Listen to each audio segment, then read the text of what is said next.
morning, everybody. Namaskar to all of you.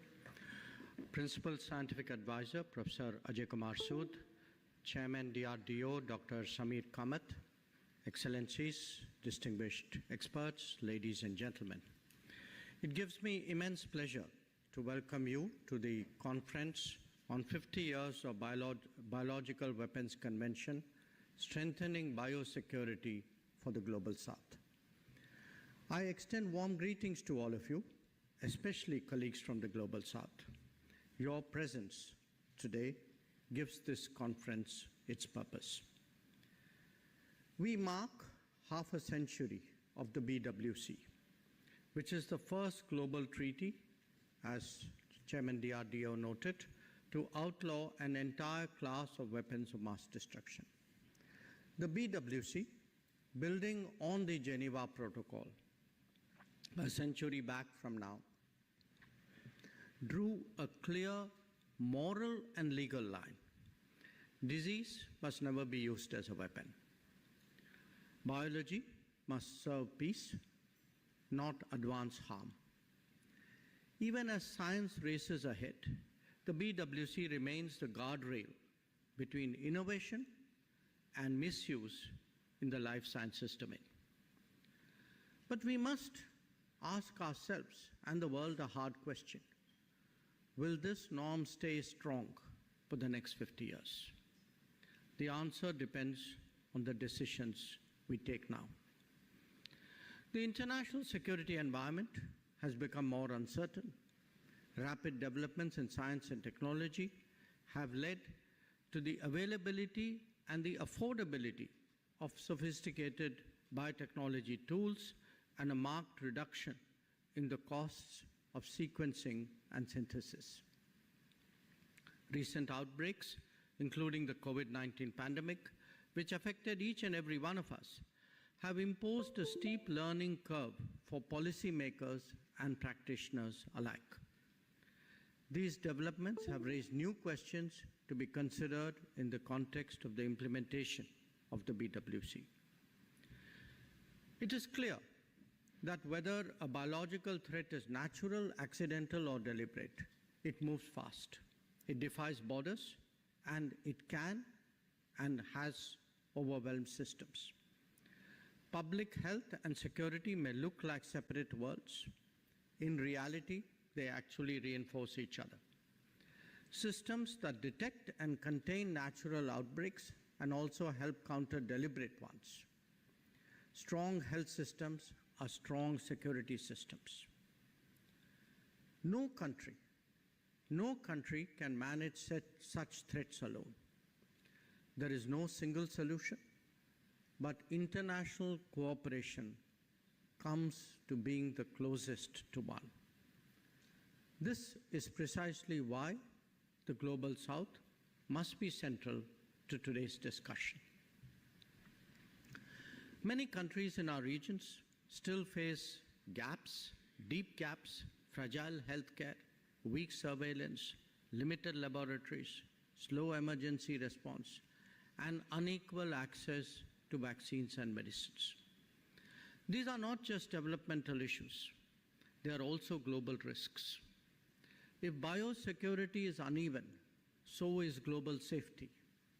The Global South is the most vulnerable and has the most to gain from stronger biosecurity. It also has the most to contribute. Its voice must therefore shape the next 50 years of the BWC. India recognizes this responsibility. India remains committed to full and effective implementation of the BWC.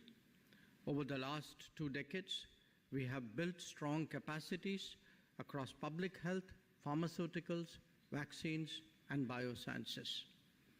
India is known for a reason as the pharmacy of the world. I urge you today to consider a few facts. 1, India makes 60% of the world's vaccines. 2, India supplies over 20% of global generic medicines, with 60% of Africa's generics coming from India. 3, India is home to nearly 11,000 biotech startups, up from just 50 in 2014. Now, it is the third largest biotech startup ecosystem worldwide. 4, our health care investment has grown sharply with major progress in digital health.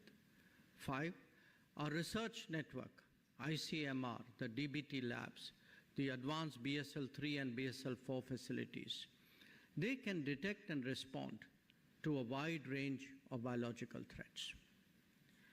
India's strong private sector has amplified this resilience. It has demonstrated an ability to scale production, to innovate under pressure, and managed a global outreach. During the COVID-19 pandemic, India launched the Vaccine Maitri in the spirit of Vaccine Maitri being vaccine friendship, in the spirit of what we call Vasudhaiva Kutumbakam, the world is one family, and provided nearly 300 million vaccine doses and medical aid to over 100 less developed and vulnerable countries, many of them free of cost. The message was simple, and the message was that when faced with a health crisis of such proportions, solidarity saves lives, and India will always be a trusted global partner. At the same time, as a responsible member of the international community, India is committed to ensuring the non-proliferation of sensitive and dual-use goods and technologies, and we have a well-established record in that regard. India has a robust legal and regulatory system to implement the provisions of UNSC Resolution 1540 on non-proliferation and strategic trade controls. Consistent with our offer to share knowledge and technical expertise on relevant areas, and as a contribution to international non-proliferation architecture, India has been organizing an annual Disarmament and International Security Affairs Fellowship Program since 2019. Last year, in partnership with UNODA, India hosted the first capacity building program on UNSC Resolution 1540 and strategic trade controls for the Asia Pacific. This year, we have extended the invitation under the Indian Technical and Economic Program to Africa as well. Now, not only is India a party to the multilateral treaties of the BWC and the CWC, but also an active member of 3 multilateral key export control regimes: the Wassenaar Arrangement, the Missile Technology Control Regime, and the Australia Group. As you all know, the Australia Group is the most pertinent to this conference since it relates to controls on dual-use chemicals, biological materials, and related items. In fact, this year marks the 40th anniversary of the Australia Group, and we are happy to have the AG chair with us.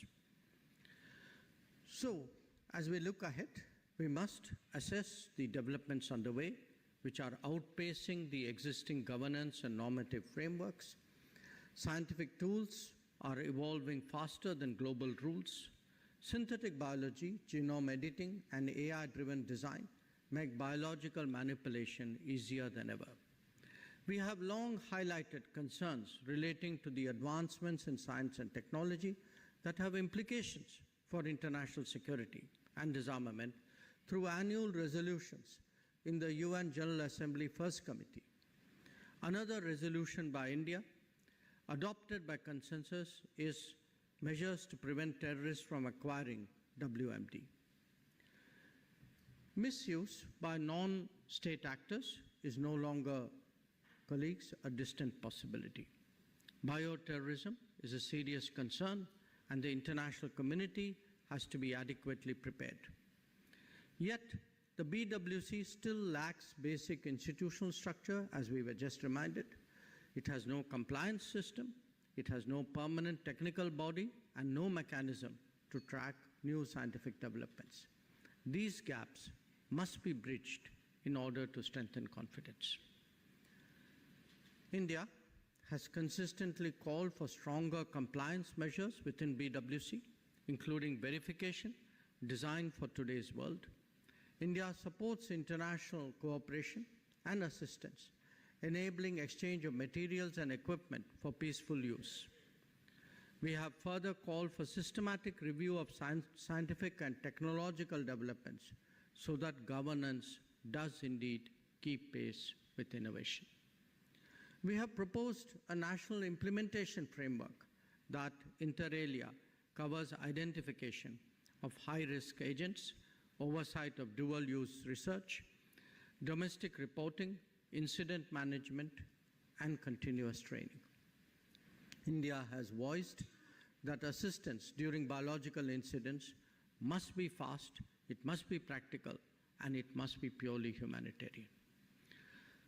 For 50 years, BWC has stood by a simple idea, one simple idea, that humanity rejects disease as a weapon. But norms survive only when nations renew them. The next 50 years will demand concerted action. We must modernize the convention.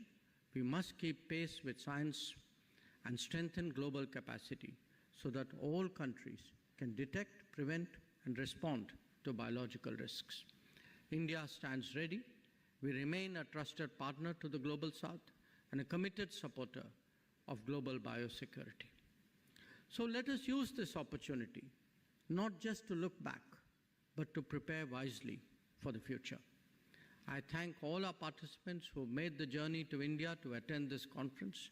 Your presence in itself is testament to your commitment to the BWC.